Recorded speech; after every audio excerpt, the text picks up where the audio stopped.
আলহামদুলিল্লাহ, শুকরিয়া জ্ঞাপন করছি মহান রব্বুল আলামিনের দরবারে, যে মহান মালিক আমাকে আপনাকে মহান রবের ডাকে সাড়া দিয়ে তার মহান হুকুম আদায়ের জন্য আগে ভাগেই মসজিদে আসার এবং বসার সুযোগ করে দিয়েছেন। সকলে পড়ি আলহামদুলিল্লাহ। দুরুদ ও সালাম পেশ করি সাইয়্যিদুল মুরসালিন খাতামুন নবিয়্যিন আহমদ মুস্তাফা মুহাম্মদুর রাসূলুল্লাহ। সকলে পড়ি সাল্লাল্লাহু আলাইহি ওয়াসাল্লাম। আল্লাহুম্মা সাল্লি আলাইহি আল্লাহুম্মা বারিক আলাইহি। সম্মানিত মুসল্লিয়ানে কেরাম, গত জুমাতে আপনাদের সামনে আলোচনা করেছিলাম মহান রব্বুল আলামিন আমাদেরকে অসংখ্য অগণিত নিয়ামতের মধ্যে রেখেছেন। সেই অগণিত নিয়ামতের মধ্যে দুইটা নিয়ামতের আলোচনা করেছিলাম। এক নাম্বার ছিল আল্লাহ আমাদেরকে বিনা চাওয়াতে মানুষ হিসাবে দুনিয়াতে প্রেরণ করেছেন। দ্বিতীয় নাম্বার নিয়ামত ছিল আল্লাহ তাআলা আমাদেরকে বিনা চাওয়াতে, বিনা আবদারে, বিনা প্রার্থনায় মুসলমানের ঘরে জন্ম দিয়েছেন। আলহামদুলিল্লাহ। রব্বুল আলামিন শুধু মানুষ হিসাবেই আমাদেরকে প্রেরণ করেন নাই,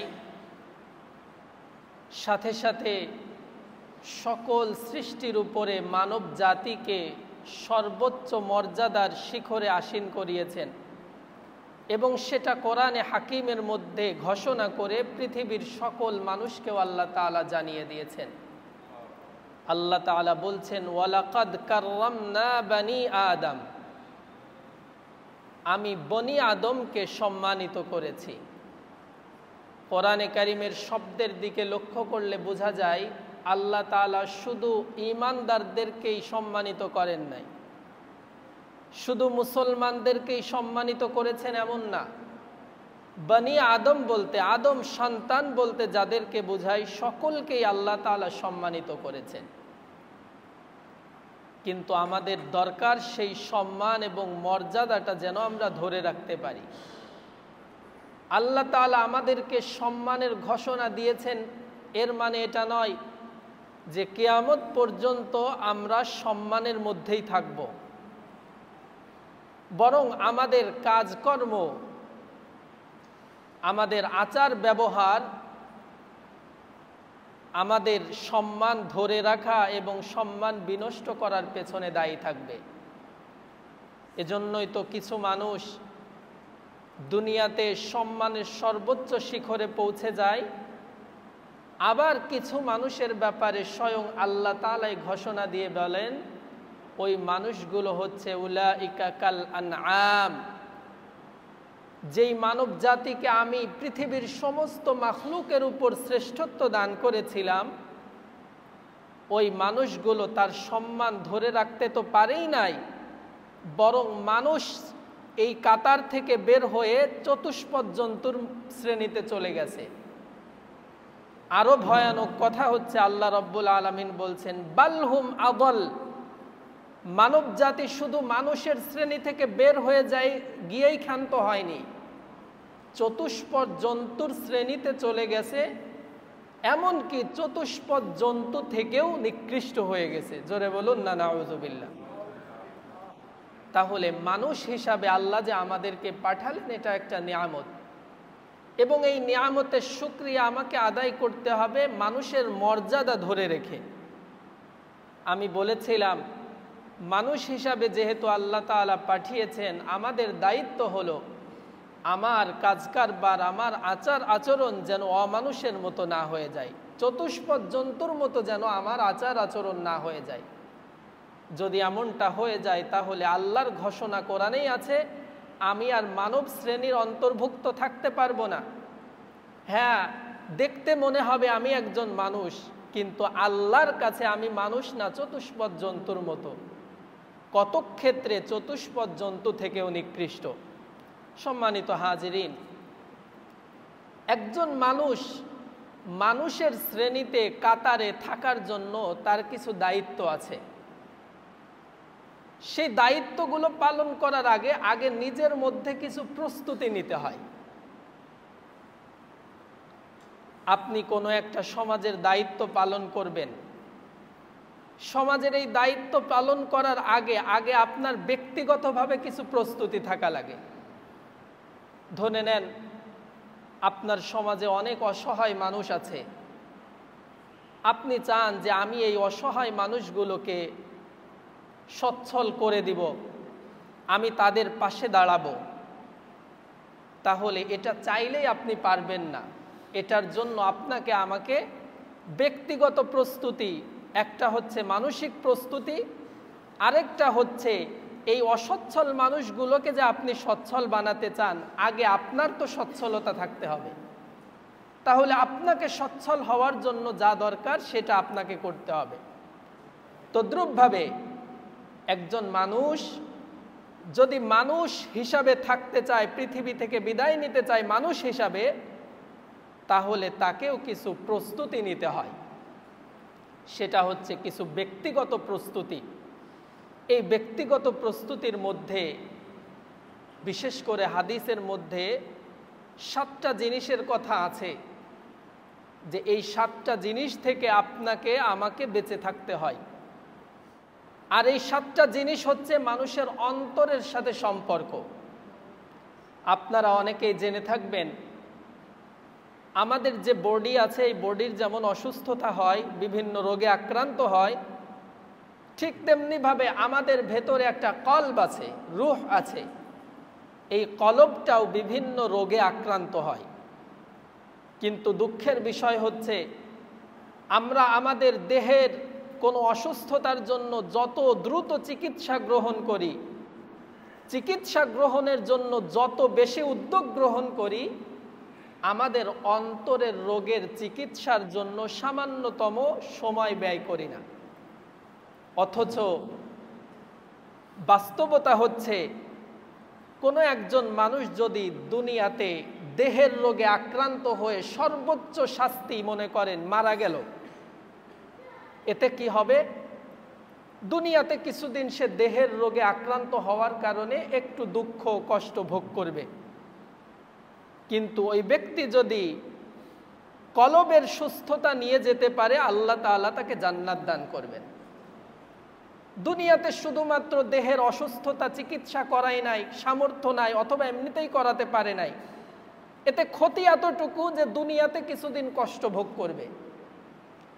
কিন্তু ভয়ানক বিষয় হচ্ছে আপনি যদি আপনার অন্তরের রোগের চিকিৎসা করিয়ে না যান, তাহলে কিয়ামতের কঠিন ময়দানে আপনাকে আমাকে জবাবদিহি তো করতেই হবে, আমার জন্য জাহান্নাম ঠিকানা হবে। নাউযুবিল্লাহি মিন যালিক। আল্লাহর নবী সাল্লাল্লাহু আলাইহি ওয়াসাল্লাম সকল উম্মতকে সাবধান করে বলছেন, আলা ওয়া ইন্না ফিল জাসাদি মুযগা, হে আমার উম্মত তোমরা শুনে রাখো, তোমাদের এই যে বডি, এই বডির মধ্যে একটা গোশতের টুকরা আছে। ইযা সলুহাত সলুহাল জাসাদু কুল্লু, আল্লাহর নবী বলছেন ওই সামান্য যে গোশতের টুকরাটা, এটা যদি পরিচ্ছন্ন থাকে, সুস্থ থাকে, সলুহাল জাসাদু কুল্লু, তাহলে তোমার দেহের সব অঙ্গ প্রত্যঙ্গ সুস্থ থাকবে, সবল থাকবে। ওয়া ইযা ফাসাদাত ফাসাদাল জাসাদু কুল্লু, আর ওই সামান্য যে গোশতের টুকরা, যেটার খবর তোমরা নেও না, যেটার সুস্থতা অসুস্থতার খবর তোমাদের কাছে নাই, ওই গোশতের টুকরাটা যদি অসুস্থ হয়ে পড়ে, রোগাক্রান্ত হয়ে পড়ে, তাহলে ফাসাদাল জাসাদু কুল্লু, তোমার সকল অঙ্গ প্রত্যঙ্গ অকেজো হয়ে পড়বে, ফাসাদ হয়ে যাবে, রোগাক্রান্ত হয়ে পড়বে। আলা ওয়াহিয়াল কলব, শুনে রাখো, যেই গোশতের টুকরার পরিচয় আমি করিয়ে দিতে চাই, সেটাকে তোমরা কলব নামে চেনো। জোরে বলুন না সুবহানাল্লাহ। সম্মানিত হাজিরিন, আমরা মনে করি একজন সুস্থ সবল মানুষ কিভাবে অন্যায় করে, কিভাবে মানুষের উপর জুলুম করে। আসলে এর কারণ হচ্ছে আমাদের ভেতরের যেই কলবটা আছে, ওটা অসুস্থ হয়ে পড়েছে। যার কলব সুস্থ সালিম, ওই ব্যক্তির কাছে মনে হচ্ছে একজন মানুষকে বিনা অপরাধে অত্যাচার করা এটা তো অন্যায়। এই যে অন্যায় বুঝতে পারলো, তার মানে তার ভেতরের যে কলবটা আছে এটা পরিষ্কার, অসুস্থ না, সুস্থ। আর যেই ব্যক্তির কলবটা রোগাক্রান্ত হয়ে পড়েছে, ওই মানুষটা বুঝতে পারছে না যে আমি অন্যের উপর জুলুম করতেছি, অন্যায় করতেছি, এটা অন্যায়। যখন আপনার কলব সুস্থ থাকবে তখন আপনার হাত সঠিকভাবে পরিচালিত হবে, আপনার জবানটা সঠিকভাবে পরিচালিত হবে, আপনার সকল কাজকর্ম সঠিকভাবে পরিচালিত হবে। আর আপনার কলব যখন অসুস্থ হয়ে পড়বে তখন আপনার হাত ঠিকমতো কাজ করবে না, আপনার চোখ ঠিকমতো কাজ করবে না, আপনার ব্রেন ঠিকমতো কাজ করবেন না। আপনি কি করছেন না করছেন এটা কোনো কিছু টেরই পাবেন না।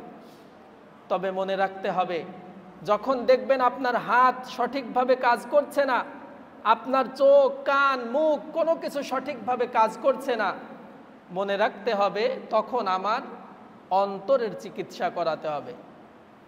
সম্মানিত হাজিরিন, এই অন্তরে অনেকগুলো রোগ হয়, আপনারা বিভিন্ন সময় দেখে থাকবেন, শুনে থাকবেন। একটা হিংসা, বিদ্বেষ, গীবত, সম্পদের প্রতি মোহ, এগুলো হচ্ছে অন্তরের রোগ। এই রোগগুলো যদি আপনি প্রতিকার করতে না পারেন, অন্তর থেকে বের করতে না পারেন, তাহলে আপনার পুরা অন্তরটা কলুষিত হয়ে পড়বে এবং আপনার অঙ্গ প্রত্যঙ্গ দিয়ে ভালো কোনো কাজ হবে না। সম্মানিত হাজিরিন, অন্তরের যতগুলো রোগ হয় তার মধ্যে একটা রোগ নিয়ে কিছুটা আলোচনা করব ইনশাআল্লাহ, সেটা হলো হুব্বুদ দুনিয়া, দুনিয়ার মোহ, দুনিয়ার ভালোবাসা, অতিরিক্ত ভালোবাসা। একটা কথা আমাদের সব সময় খেয়াল রাখা দরকার, আমাদের আলেম সমাজ আমরা সব সময় শুধুমাত্র দুনিয়া কিছুই না, দুনিয়া কিছুই না এই আলোচনা করি এবং একটা যুক্তিযুক্ত। তবে এর বাইরেও আরেকটা আলোচনা আছে। আল্লাহ তাআলা কিন্তু শুধুমাত্র দুনিয়া ছাড়ার প্রতি আদেশ দিয়েছেন, উৎসাহিত করেছেন তা না, দুনিয়া অর্জন করার কথাও বলেছেন। আল্লাহ তাআলা বলছেন, ওয়ালা তানসা নাসিবাকা মিনাদ দুনিয়া, দুনিয়াতে যেই অংশটা তোমার আছে ওটা তুমি ভুলে যেও না। এই আয়াত প্রমাণ করে আপনি দুনিয়া অর্জন করবেন, এটা আপনার জন্য বৈধ। অর্থাৎ দুনিয়া অর্জন করা আর দুনিয়ার মোহে পড়া এই দুইটা জিনিস এক না। সাহাবায়ে কেরাম হযরত উসমান গনি রাদিয়াল্লাহু তাআলা আনহু, তিনি দুনিয়া অর্জন করেছেন, দুনিয়ার মোহে পড়েন নাই। সাহাবায়ে কেরাম তাদের অঢেল সম্পদ ছিল। আব্দুর রহমান বিন আউফ উসমান রাদিয়াল্লাহু তাআলা আনহুর পরেই তিনি সর্বাপেক্ষা বড়লোক ছিলেন, ধনী ছিলেন। তো তারা দুনিয়া অর্জন করেছে, দুনিয়ার মোহে পড়ে নাই। কিন্তু আমাদের সমস্যা হচ্ছে আমরা দুনিয়ার মোহে পড়ে গিয়েছি। এখন আমি বুঝবো কিভাবে যে আমি কি দুনিয়া অর্জন করছি নাকি দুনিয়ার মোহে পড়ে যাচ্ছি? দুইটা জিনিস আপনি যদি ফলো করেন তাহলে এটা বের করতে পারবেন। যে ব্যক্তি দুনিয়া অর্জন করবে সে ব্যক্তি দুইটা জিনিস মেনটেন করবে, দুইটা শর্ত ফিল আপ করবে। এক নাম্বার, দুনিয়া অর্জন করতে গিয়ে হালাল পন্থা অবলম্বন করবে। নাম্বার দুই, যখন নির্দিষ্ট পরিমাণ সম্পদের মালিক হয়ে যাবে তখন আল্লাহ তাআলার নির্দেশিত পথে সম্পদ ব্যয় করবে। এই দুইটা জিনিস যদি আপনি ঠিক রাখতে পারেন তাহলে গোটা পৃথিবীর মালিক আপনি হয়ে যান, আপনি প্রশংসিত হবেন। আর এই দুইটা জিনিস যদি আপনি ঠিক রাখতে না পারেন তাহলে সামান্য সম্পদের জন্য আপনাকে আমাকে জাহান্নামে যেতে হবে। জোরে বলুন না নাউযুবিল্লাহ। তাহলে সম্পদ উপার্জন করা, দুনিয়া অর্জন করা করতে হবে দুই পদ্ধতিতে। এক, আমি যেভাবে দুনিয়া অর্জন করছি, কামাই করছি, হালাল পদ্ধতি অবলম্বন করতে হবে। যদি এটা ঠিক রাখতে পারি তাহলে আপনি পুরো পৃথিবী অর্জন করেন, কামাই করেন, কোনো সমস্যা নাই। নাম্বার দুই, নির্দিষ্ট একটা সম্পদের মালিক হওয়ার পরে আপনার মধ্যে আল্লাহ তাআলা যে হকগুলো রেখেছেন, অধিকারগুলো রেখেছেন, সেই অধিকারগুলো সঠিকভাবে বাস্তবায়ন করবেন। তাহলে আপনার সকল সম্পত্তি আল্লাহ তাআলা যে বলেছেন ইন্নামা আমওয়ালুকুম ওয়া আওলাদুকুম ফিতনা, তোমাদের ধন সম্পদ এবং সন্তান সন্ততি তোমাদের জন্য পরীক্ষার বস্তু। পরীক্ষার বস্তু মানে এটা নয় যে শুধু আপনি ফেল করবেন, পরীক্ষার মানে তো এটাও যে আপনি সর্বোচ্চ নাম্বার পাবেন। তাহলে সম্পদ অর্জনের পরে সেটা যদি আপনি সঠিকভাবে ব্যয় করতে পারেন, আল্লাহ তাআলা আপনার জন্য সর্বোচ্চ মর্যাদার সার্টিফিকেট দিয়ে রেখেছেন। সুবহানাল্লাহ। সম্মানিত হাজিরিন, ইসলামে সম্পদ অর্জনের প্রতি যতটা উৎসাহিত করেছে অন্যান্য ধর্মে তেমন দেখা যায় না। ইসলাম ধর্মের একটা দিক নির্দেশনা হলো লা সায়রুরাতা ফিল ইসলাম, ইসলামে কোনো বৈরাগ্যবাদ নাই। আপনি আল্লাহকে পাওয়ার জন্য দুনিয়ার সব কিছু ছেড়ে দিয়ে জঙ্গলে থাকবেন, এটা ইসলাম কামনা করে না, ইসলাম আপনাকে বলে না। কিন্তু অন্যান্য ধর্মে আছে, হিন্দু ধর্মে আছে, অন্যান্য বৌদ্ধ ধর্মে আছে, তারা পরিবার পরিজন ছেড়ে সন্ন্যাসী হয়ে যায় আল্লাহকে পাওয়ার জন্য। কিন্তু ইসলাম আপনাকে বলছে আল্লাহকে পাওয়ার জন্য আপনার দুনিয়াদারি পরিবার পরিজন এগুলো ছাড়া লাগবে না, ছাড়তে পারবেন না, এগুলোকে সাথে নিয়েই আল্লাহকে পেতে হবে। তাহলে এখান থেকে বোঝা যায় ইসলাম আপনার শুধুমাত্র আল্লাহর নাম দিয়ে সব কিছু বাদ দিয়ে দেবেন এটা চায় না। দ্বিতীয়ত যে আয়াতটা পড়লাম, আয়াতে আল্লাহ তাআলা বলছেন ওয়ালা তানসা নাসিবাকা মিনাদ দুনিয়া, দুনিয়াতে তোমার যে অংশটা আছে এটা কিন্তু ভুলে যাবা না। যে অংশটা তোমার, এটা তোমার হেফাজত করতে হবে, সংরক্ষণ করতে হবে, এটাকে বর্ধিত করার জন্য আপ্রাণ চেষ্টা করতে হবে। তৃতীয়ত রাসূল করিম সাল্লাল্লাহু আলাইহি ওয়াসাল্লাম দুনিয়ার সম্পদ সংরক্ষণের জন্য এতটা গুরুত্ব দিয়েছেন, আল্লাহর নবী বলেছেন মান কুতিলা দুনা মালিহি ফাহুয়া শাহিদ, একজন ব্যক্তি হালালভাবে সম্পদ উপার্জন করেছে, ওই বৈধ সম্পদ হালালভাবে উপার্জিত সম্পদ কেউ যদি নিয়ে যেতে চায়, কেউ যদি গ্রাস করতে চায়, আত্মসাৎ করতে চায়, তুমি সেখানে ফাইট করো, তুমি সেখানে তোমার শক্তি ব্যয় করো, যথাসম্ভব চেষ্টা করো।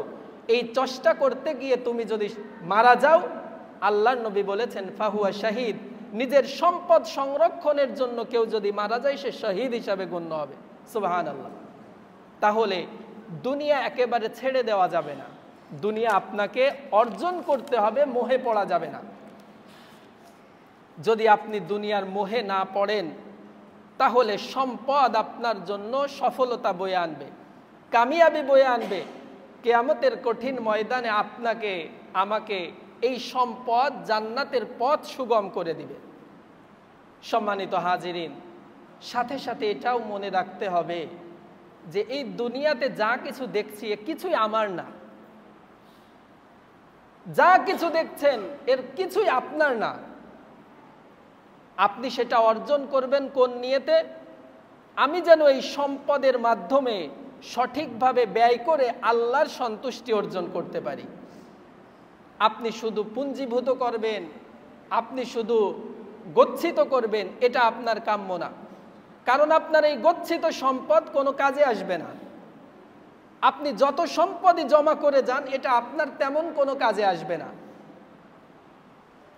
আল্লাহ তাআলা কোরআনে হাকিমের মধ্যে সেই ঘোষণায় দিচ্ছেন ওয়ামা লাকুম আল্লা তুনফিকু ফি সাবিলিল্লাহ, তোমাদের কি হলো যে তোমরা আল্লাহর রাস্তায় খরচ করছো না?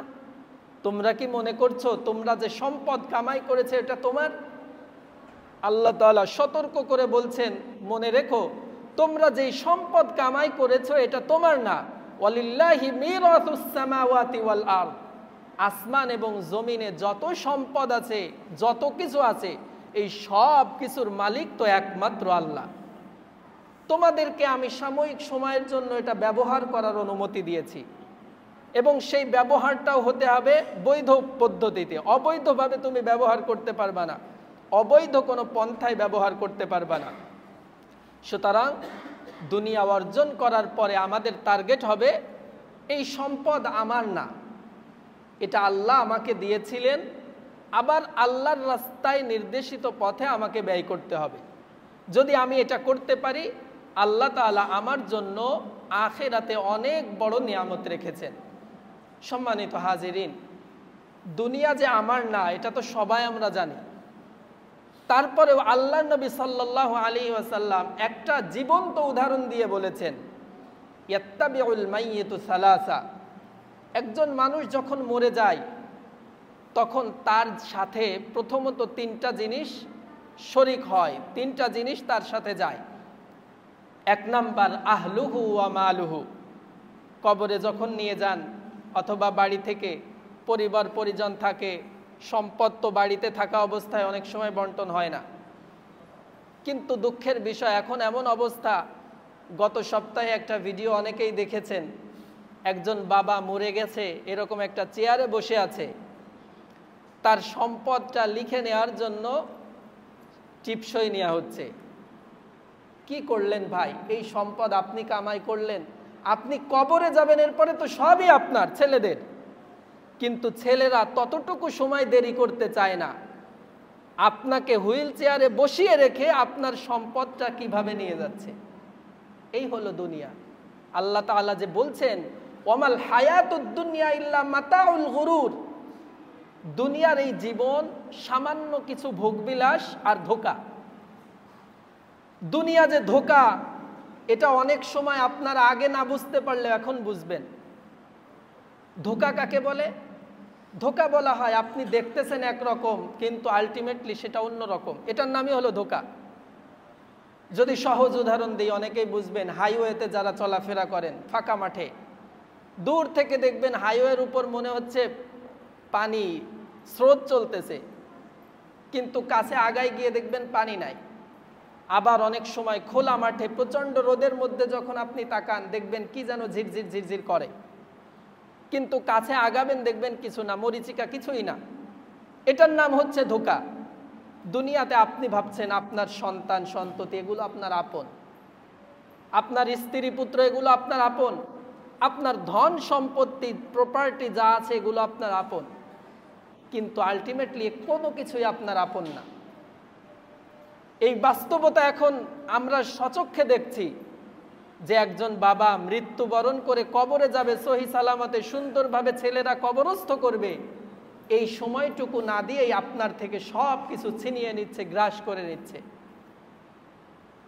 সম্মানিত হাজিরিন, তাহলে মনে রাখতে হবে দুনিয়ায় যা কিছু আছে, যা কিছু আল্লাহ আপনাকে দিয়েছে, এটা আপনার না, আপনাকে কিছুদিনের জন্য ব্যবহারের অনুমতি দিয়েছে। আপনি যদি বুদ্ধিমান হন, সুবিবেচক হন, তাহলে আপনার দায়িত্ব হলো আপনি সেই সম্পদটাকে এমনভাবে ব্যয় করবেন যেন সেটা আপনার কাজে লাগে। তাহলে যে হাদিসটা বলছিলাম, আল্লাহর নবী বললেন একজন মানুষ মারা গেলে তিনটা বস্তু তার অনুসরণ করে, আহলুহু ওয়া মালুহু ওয়া আমালুহু। তার পরিবার পরিজন থাকে কিছুক্ষণ, সম্পদও থাকে কিছুক্ষণ, তার সঙ্গী হিসেবে আমলও থাকে। ফায়ারজিউ ইসনানে ওয়া ইয়াবকা ওয়াহিদ। এরপরে যখন কবরস্থ করা হয়, কবরস্থ করার পরে পরিবার পরিজনও চলে আসে, সম্পদও থেকে যায়, বাড়িতেই থেকে যায়, কবরে কেউ দিয়ে দেয় না। শুধুমাত্র একটা জিনিস থাকে, সেটা হলো আমল। সুতরাং এই আমলই আপনার সাথে থাকবে, আপনার ভালো কাজগুলোই সাথে থাকবে, আর কিছুই সাথে থাকবে না। এই কথাটা যদি আমাদের মাথায় থাকে তাহলে দেখবেন সম্পদের অপব্যবহার হবে না। সাথে সাথে আরেকটা জিনিস হবে, আপনি সব সময় সুখে থাকতে পারবেন, আন্তরিকভাবে স্যাটিসফাইড থাকতে পারবেন। আপনি অনেক চেষ্টা করেছেন একটা ব্যবসা দাঁড় করানোর জন্য, কিন্তু হয়নি, সেটা ব্যর্থ হয়েছেন। আপনার মাথায় যদি থাকে সম্পদ তো আল্লাহর, আল্লাহ যদি আমাকে এই সম্পদ দিয়ে পরীক্ষা করতেন, আমি হয়তো সেই পরীক্ষায় ফেলও করতে পারতাম। এরকম অনেক ঘটনা ঘটেছে সাহাবায়ে কেরাম, কোরআনের মধ্যে একেবারে শানে নুজুল আছে। এক সাহাবী আল্লাহর নবীর কাছে এসে বলেছেন, আল্লাহ রসুল, আমি অসচ্ছল, আমার জন্য একটু দোয়া করেন, আল্লাহ যেন আমার সম্পদের মধ্যে বরকত দেন। আল্লাহর নবী তার জন্য দোয়া করেছেন। প্রথমে বলছেন তুমি এটা নিতে পারবা না, তুমি এটা সদ্ব্যবহার করতে পারবা না হয়তো। বলছে না, আমি পারবো। আল্লাহর নবী তার জন্য দোয়া করেছেন, অনেক সম্পদের মালিক হয়েছে। প্রথমে কিছু ছাগলের মালিক তিনি হয়েছেন। আগে প্রতি ওয়াক্ত নামাজ মসজিদে নববীতে এসে পড়ার সুযোগ পেতেন, সম্পদ নাই, তেমন কোনো শগল নাই, ব্যস্ততা নাই। কিছু ছাগলের মালিক হওয়ার পরে দেখছে এই ছাগল নিয়ে চরানোর জন্য মদিনার বাইরে গিয়েছেন। তো তখন দেখা যায় ফজরে আসতে পারেন, এশায় আসতে পারেন, বাকি সময় আসতে পারেন না। সম্পদের মধ্যে আরো বরকত এসেছে, তার এখন আলাদা জায়গা প্রয়োজন, মরুভূমির ভেতরে চলে গেছেন অনেক দূরে, তখন দেখা যায় শুধুমাত্র জুমার নামাজে আসেন। আরো সম্পদের মালিক আল্লাহ তাআলা বানিয়ে দিয়েছেন, এরপরে দেখেন জুমার নামাজেও আসার সুযোগ হয় না। আল্লাহর নবী এক সাহাবীকে পাঠিয়েছেন, ওই অমুক সাহাবী মরুভূমির মধ্যে আছে, তার কাছে গিয়ে বলো তুমি যে সম্পদের মালিক হয়েছে, তোমার উপর তো জাকাত ফরজ হয়েছে, জাকাত দিয়ে দাও। তো তিনি প্রথমে দিতে রাজি হন নাই, পরবর্তীতে একেবারে লোলা, কাবু কাহিল এইরকম কিছু ছাগল দিচ্ছে। আল্লাহ রসুলের কাছে জানানো হয়েছে, আল্লাহ রসুল বলছেন ওর ওই সম্পদ দরকার নাই। সম্মানিত হাজিরিন, সম্পদ আপনার পরীক্ষা, এই পরীক্ষায় পাশ করাটা অনেক কঠিন। এজন্যই তো আল্লাহ নবী সাল্লাল্লাহু আলাইহি ওয়াসাল্লাম বলেছেন 50,000 বছর আগে দরিদ্ররা জান্নাতে যাবে। কি জন্য বলেছে? এক নাম্বার, যারা সম্পদ বেশি পায় তাদের হিসাব বেশিক্ষণ ধরে দেওয়া লাগে, আর যাদের সম্পদ কম অল্প সময় হিসাব দিয়ে জান্নাতে চলে যায়। 2 নাম্বার, যারা সম্পদের মালিক হয় অধিকাংশ সময় তারা সম্পদের সঠিক ব্যবহার করতে পারে না, কারণ সম্পদের ভালোবাসা সন্তানের ভালোবাসা থেকে অধিক, জীবনের থেকে অধিক। একজন মানুষ, যে ব্যক্তি সম্পদের মোহে পড়ে গিয়েছে, সে ব্যক্তি নিজের জীবন দিয়ে দিতে চায়, সম্পদ দিতে চায় না। সম্মানিত হাজিরিন, তাহলে আল্লাহর নবী সাল্লাল্লাহু আলাইহি ওয়াসাল্লাম যে কথা বললেন যে সম্পদ উপার্জনের পরে আপনার খেয়াল রাখতে হবে এই সম্পদ আপনার না, কবরে শুধুমাত্র আপনার আমলই যাবে। সুতরাং ওই সম্পদকে আপনি আমলে কনভার্ট করেন, যে পদ্ধতিতে করা যায় সম্পদকে আমল বানায় ফেলেন। আপনার ছেলে সন্তান, মেয়ে সন্তান যারা আছে, পরিবারস্থ ওয়ারিস যারা আছে, তাদের জন্য উপযুক্ত পরিমাণ রেখে যান, এটা ইসলাম বলে। এর বাইরে আপনার যে সম্পদ আছে সেটাকে আপনি কনভার্ট করে আমল বানিয়ে ফেলেন। আল্লাহর নবী সাল্লাল্লাহু আলাইহি ওয়াসাল্লাম বলেছেন, ইয়াকুলু ইবনে আদম মালি মালি মালি। বনি আদমের একটা স্বভাব হলো সে শুধু বলতে থাকে আমার সম্পদ, এটা আমার, ওটা আমার, এটা আমার। কিন্তু ওয়াহাল্লাকা ইয়া ইবনে আদম মালাক, তুমি কি কখনো কল্পনা করে দেখেছো তোমার আসলে কোনটা? একটু চোখ বুজে খেয়াল করে দেখেন আপনার আসলে কোনটা। আল্লাহর নবী সাল্লাল্লাহু আলাইহি ওয়াসাল্লাম ব্যাখ্যা করে বলে দিলেন, মা আকালতা ফা আফনাইতা, তোমার তো সেই সম্পদ যেটা তুমি খেয়ে ফেলেছো, নিঃশেষ করে ফেলেছো খেয়ে, সেটা তোমার। ওয়া লাবিস্তা ফা আবলাইতা, যেই কাপড় তুমি পরিধান করে করে ছিঁড়ে ফেলেছো এটা তোমার। ওয়া তাসাদ্দাকতা ফা আকযাইতা, আর যেই সম্পদ তুমি আল্লাহর রাস্তায় খরচ করে জমা করলে এটা তোমার, এর বাইরে তোমার কিছুই না। সম্মানিত হাজিরিন, আমরা যারা দুনিয়ার পেছনে দৌড়াচ্ছি, ছোট্ট একটা হাদিস বলে শেষ করব, শুধুমাত্র কান কাটা মরা একটা ছাগলের পেছনে দৌড়াচ্ছি। আমাদের গ্রামের 1 শতক জায়গার দাম মনে করেন 20,000 টাকা। ওই সম্পদটাই যদি মাগুরা শহরে হয় 10 লাখ টাকা, যদি ঢাকা শহরে হয় 20 লাখ টাকা, গুলশানে হলে 50 লাখ, 1 কোটি, ওটা যদি ইউরোপ আমেরিকাতে হয় আরও বেশি।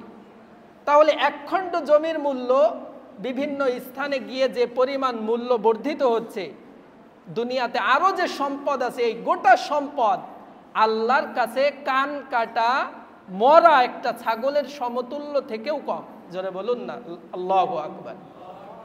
আল্লাহর নবী সাল্লাল্লাহু আলাইহি ওয়াসাল্লাম মাররা বিসসুক, বাজারে যাচ্ছিলেন, অনেক সাহাবায়ে কেরাম সাথে আছেন। আল্লাহর নবী দূর থেকে দেখলেন একটা ছাগল, যেই ছাগলটা মরা আবার কান কাটা। সাহাবায়ে কেরামকে আল্লাহর নবী জিজ্ঞেস করলেন, তোমাদের মধ্যে কেউ কি আছো এই ছাগলটা 1 দিরহাম দিয়ে ক্রয় করবা, মাত্র 1 টাকা?